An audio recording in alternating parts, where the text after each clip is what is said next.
সিনেমার শুরুতেই আমরা দেখতে পাই ক্রেগ নামের একটি ছেলেকে, যে অনেক বছর পর নিজের শহরে ফিরে এসে তার পুরনো স্মৃতি মনে পড়ে। ক্রেগ তার মায়ের মৃত্যুর জন্য নিজেকেই দায়ী করে, কিন্তু তার মায়ের মৃত্যুর কোনো কারণ জানা যায়নি। এই শহরে হ্যারিগেন নামে এক কোটিপতি থাকতো, যার ঈশ্বরের উপর খুব বিশ্বাস ছিল। একদিন চার্চে গিয়ে সে দেখে একটা ছোট বাচ্চা তাদের কাহিনী শোনাচ্ছে। সে আর অন্য কেউ না, সে হচ্ছে ক্রেগ। তার বুক রিড করা দেখে সে এতটাই মুগ্ধ হয়ে গিয়েছিল যে সেই দিন হ্যারিগেন তার বাড়িতে চলে যায়।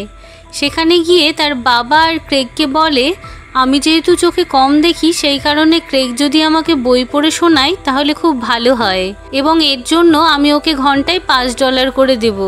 ক্রেগ রাজি হয়ে যায়। পরের দিন ক্রেগ হ্যারিগেনের বাড়ি যায়।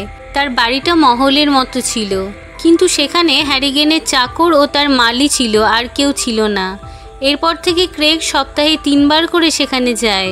মাঝে মধ্যে হ্যারিগেন বোনাসের নামে লটারির টিকিট দেয়। যদিও ক্রেগ এখানে টাকার জন্যই আসে, কিন্তু দীর্ঘ সময় যাতায়াতে তাদের দুজনের মধ্যে একটা বন্ডিং হয়ে যায়। একদিন ক্রেগ হ্যারিগেনের ডিটেলস জানার জন্য ইন্টারনেট সার্চ করে। সেখানে সে জানতে পারে যে হ্যারিগেন একজন বিশাল বড় বিজনেসম্যান ছিল, কিন্তু কর্মীদের উপর তার ব্যবহার খুব খারাপ ছিল। তার ব্যবহারে অতিষ্ঠ হয়ে কর্মীরা কোম্পানি ছেড়ে দিতে বাধ্য হতো। এত কিছু জানার পরেও ক্রেগের ধারণা হ্যারিগেনের উপর থেকে পাল্টে যায়নি। এইভাবে দীর্ঘ 5 বছর কেটে যায়। ক্রেগ বড় হয়ে যায় এবং সে হাই স্কুলে ভর্তি হয়। সেখানে কেনি নামে একটি ছেলে ক্রেগকে র্যাগিং করে বলে তার জুতো পালিশ করে দিতে, কিন্তু ক্রেগ বারণ করায় কেনি জোর করতে থাকে। ঠিক সেই সময় সেখানে সায়েন্সের টিচার চলে আসে, যাকে দেখে কেনি সেখান থেকে চলে যায়। এই ঘটনা ক্রেগ হ্যারিগেনকে জানায়। হ্যারিগেন বলে, তোমার সাথে যে এই রকম ব্যবহার করবে, তোমার উচিত তাদের সাথে শক্তভাবে ডিল করা, সেটা স্কুল হোক বা অফিস। আর এইটা সবসময় মনে রাখবে। বেশ কিছুদিন স্কুলে কাটানোর পর ক্রেগ বুঝতে পারে স্টুডেন্টরা তাদের নামি দামি স্মার্টফোন অনুযায়ী বন্ধুত্ব করে। অর্থাৎ যাদের কম দামের স্মার্টফোন আছে তাদের গ্রুপ আলাদা, আর যাদের তার থেকে একটু দামি আছে তাদের গ্রুপ আলাদা, এবং সব থেকে দামি যাদের ফোন আছে তাদের গ্রুপ আলাদা। ক্রেগ বাড়ি গিয়ে তার বাবাকে সব থেকে দামি স্মার্টফোন কিনে দিতে বলে, কিন্তু তার বাবা বলে, এখন তোমার ফোন চালানোর সময় না, তোমার উচিত ভালোভাবে পড়াশোনা কমপ্লিট করা। হ্যারিগেন মাঝে মধ্যে যে লটারির টিকিট দেয়, তাতে ক্রেগ একটা টিকিটে $3000 পায়, আর সেটা সে তার বাবাকে বলে। তার বাবা ওই টাকা দিয়ে তার জন্য দামি স্মার্টফোন নিয়ে আসে। প্রথম স্মার্টফোন নিয়ে এসে সে হ্যারিগেনকে কল করে বলে, আপনি যে টিকিট দিয়েছিলেন তাতে আমি $3000 জিতেছিলাম, এবং সেই টাকা দিয়ে আমি দামি স্মার্টফোন কিনেছি। পরের দিন ক্রেগ স্কুলে গিয়ে তার বন্ধুদের দামি স্মার্টফোন দেখায়, এবং ওই স্টুডেন্টদের গ্রুপে গিয়ে বসে যাদের কাছে দামি স্মার্টফোন আছে। সেখানে একটি মেয়েকে ক্রেগ খুব পছন্দও করত। পরের দৃশ্যতে আমরা দেখতে পাই ক্রেগ যে দামি স্মার্টফোন কিনেছিল সেই রকমই একটা স্মার্টফোন হ্যারিগেনকে গিফট করার জন্য নিয়ে যায়। হ্যারিগেন বলে, এইটা নিয়ে আমার অভ্যাস খারাপ হয়ে যাবে, আমি এটা কিছুতেই নিতে পারবো না। কিন্তু ক্রেগ রিকোয়েস্ট করাতে সে স্মার্টফোনটা অ্যাকসেপ্ট করে। ধীরে ধীরে হ্যারিগেনের স্মার্টফোনটা অভ্যাসে হয়ে দাঁড়ায়, এমনকি তার বইয়ের উপর ইন্টারেস্টও নষ্ট হয়ে যায়। সে সারাক্ষণ ওই স্মার্টফোন নিয়েই থাকতো। সময়ের সঙ্গে সঙ্গে তার শরীর আরও খারাপ হয়ে যায়। একটা সময়ে তাকে অক্সিজেন নিয়ে থাকতে হতো। একদিন ক্রেগ তার নিয়ম অনুযায়ী বই পড়তে যায়, কিন্তু গিয়ে দেখে হ্যারিগেন আর নেই, সে মারা গিয়েছে। সেই সময় এই বাড়িতে কেউই ছিল না, সবাইকে হ্যারিগেন ছুটি দিয়ে দিয়েছিল। কিছু বুঝতে না পেরে ক্রেগ সঙ্গে সঙ্গে তার বাবাকে ফোন করে।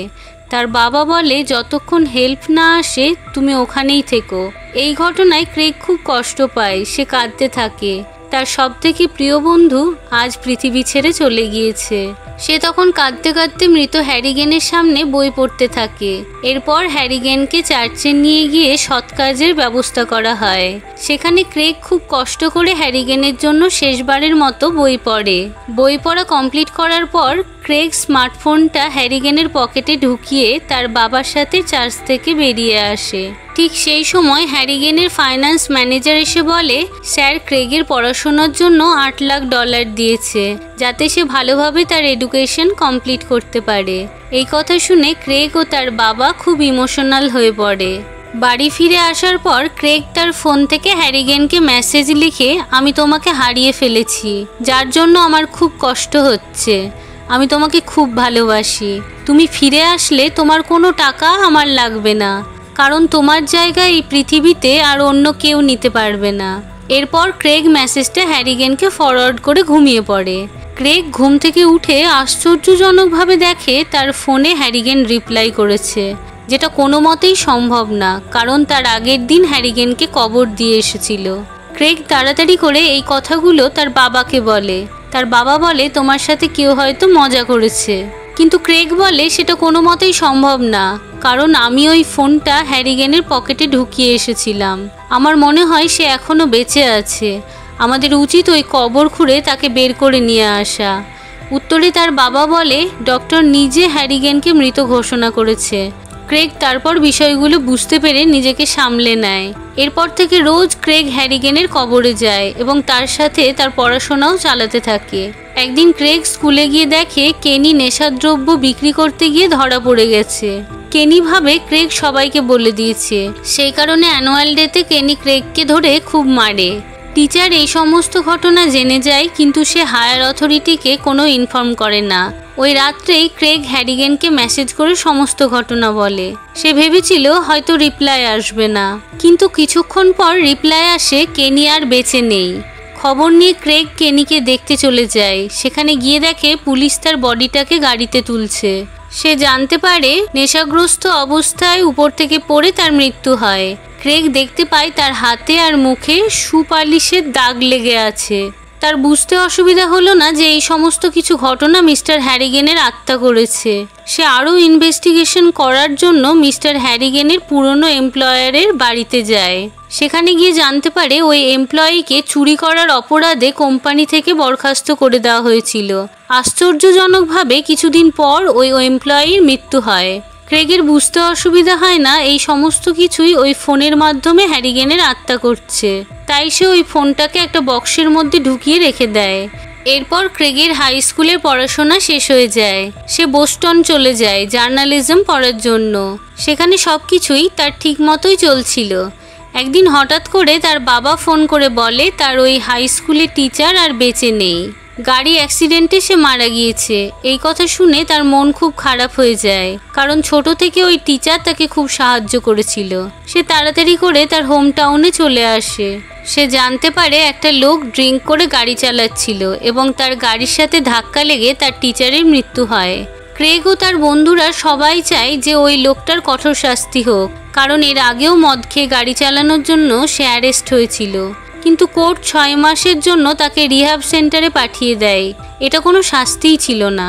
ওইদিকে ক্রেগ ওই লোকটিকে শাস্তি দেওয়ার জন্য পুনরায় ওই ফোনটি ইউজ করে হ্যারিগেনকে মেসেজ করে। পরে সে জানতে পারে রিহ্যাব সেন্টারে তার মৃত্যু হয়েছে।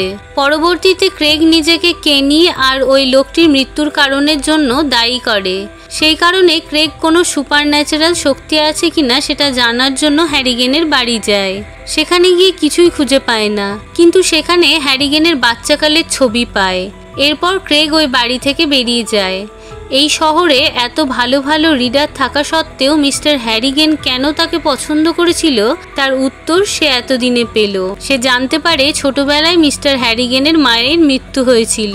ঠিক তারই মতো ক্রেগেরও ছোটবেলায় মায়ের মৃত্যু হয়েছিল।